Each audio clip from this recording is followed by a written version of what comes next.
We all have busy lives, and sometimes when we do have the opportunity to sit down with our instrument, we often waste it.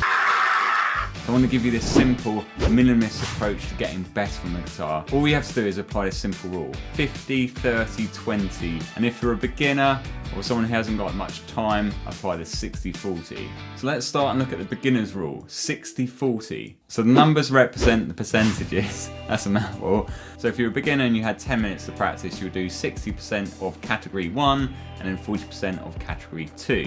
So the 60% will be chord based, and then the 40% will be a single note. So let me explain what you can do in each of these. So when it comes to chords, you could be working on making every note ring through, memorizing them. You could be working on changing between chords, the ones that you're finding really difficult. And then there's also strumming and like putting pieces together. If you've only got 6 minutes, you probably best not to do that all in one day. Maybe you want 2 of those things in one day and then 2 on the next day. And when it comes to single notes, you could be learning a riff, you could be learning a solo, or learning a scale, and then learning how to use that to improvise, because that's where you're really going to get the enjoyment out of practicing, and you'll get much better much quicker than just learning a load of scales. And then moving on to the 50, 30, 20 ratio for your more advanced players, or if you've just got a bit more time. So if you are a beginner and you've got, like, say 30 minutes, this one will probably be really good for you. So we've got 50% of chord based stuff, and then we have 30% of your single note, and the other 20% is all the other bits and pieces that will really help you get better on the guitar. As you can see, I've actually spaced it out, so you're not doing the same thing every day, it's kind of split. So by the end of the week, if you were doing 6 days a week,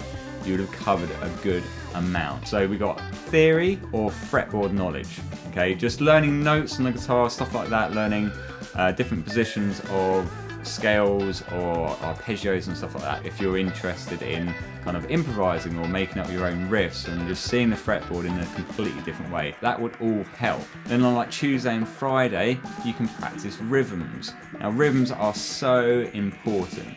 They are, you know, the bones of music in my opinion. Obviously you got your notes, but rhythms are arguably more important. If you've got a groove and your rhythm isn't completely tight, it's not going to sound great, okay? No matter what notes you play, if your rhythm sucks, it will suck. So if you want to sign up to my newsletter, I will be adding in tips and tricks, and also on my Patreon. The next one is oral, and this is what you're doing like Wednesday and Saturday. And I would say try and figure something out, even if it's just one note, without looking at any tabs or, you know, watching any tutorials. See if you can just figure out where that one note would be, and then you then build up to 2 notes and then 3. And yes, it's slow, okay? Some people have a really good ear. I did not, and I think a lot of people do struggle with this. It takes a lot of time, so I would say just at least start. Don't fear it. When you're listening to the record, just keep repeating it until it's in your ear. If you can try and sing it or hum it, then you go onto your instrument and then you try and figure it out. So that's a really simple approach to categorizing your practice so you can get better each day. Even if you've got limited time, amazing what you can actually do in that time as well.